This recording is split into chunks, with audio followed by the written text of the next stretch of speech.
Now let's talk about the classifications of matter in general chemistry. Matter is divided into pure matter and mixtures.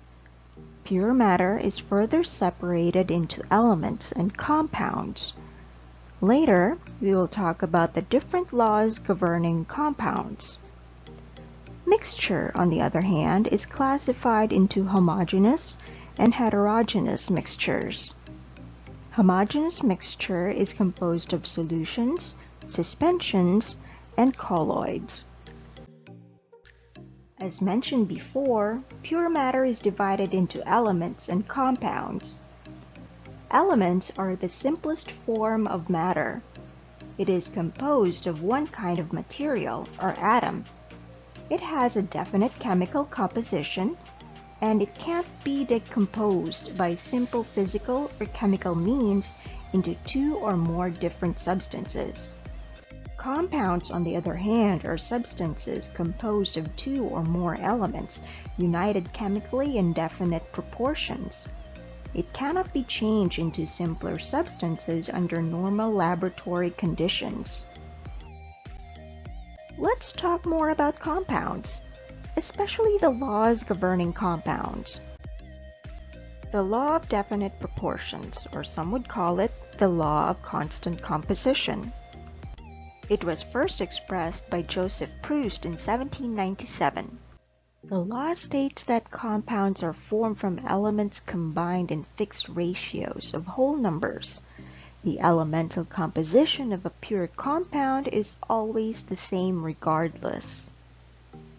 Take example of one molecule of water. It has 2 hydrogen atoms and 1 oxygen atom with 2 and 16 mass units respectively. Similarly, 5 water molecules has 10 mass units of 10 hydrogen atoms and 80 mass units of 5 oxygen atoms. Thus, pure water obtained from any source always contains hydrogen and oxygen combined in a ratio of 1:8 by mass. The law of multiple proportions, sometimes called Dalton's law, named after John Dalton, the chemist who first expressed it. Unlike the law of definite proportions, the law of multiple proportions states that elements can combine in different ratios of whole numbers to form different compounds. For example, carbon and oxygen combine with each other to form 2 types of compounds, carbon monoxide and carbon dioxide.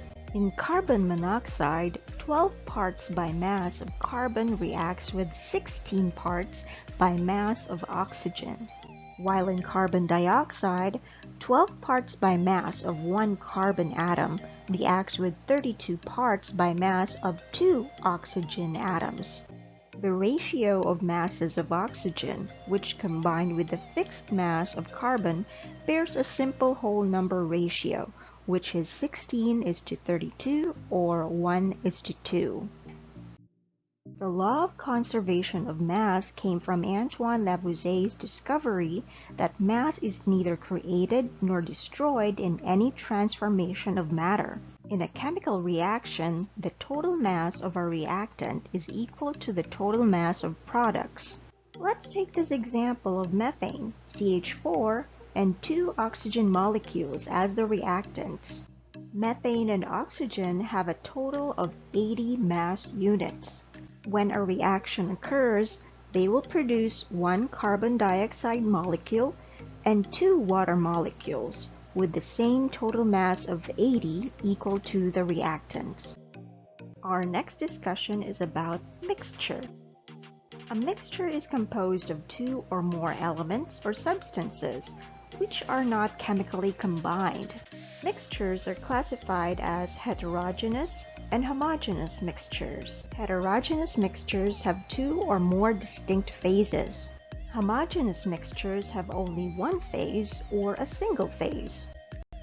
Now let's talk about homogeneous mixtures. This type of mixture is classified into 3: solutions, suspensions, and colloids. Solutions are uniform mixtures. They are composed of a solute and a solvent. Atoms, molecules, or ions of the substance become uniformly dispersed in a solution. Next is suspensions, or coarse mixtures. They are homogeneous dispersion of insoluble solid materials in a liquid medium. The distribution of the finely divided substance in the liquid is assisted by a suspending agent. The last type of homogeneous mixture is colloids. Colloids contain particles bigger than those in solutions, but smaller than those in suspensions. The particles of solute are not broken down to the size of the molecules, but are small enough to be dispersed throughout the medium. Now let's talk about the different properties of colloids. We have the Tyndall Effect, the Brownian Movement, electrical charge, and adsorption. The Tyndall effect is the light scattering effect by particles in a colloidal mixture. John Tyndall first proposed this phenomenon after he discovered that when you gradually fill a tube with smoke and then shine a beam of light through it, the beam appears to be blue from the side of the tube, but red from the far end.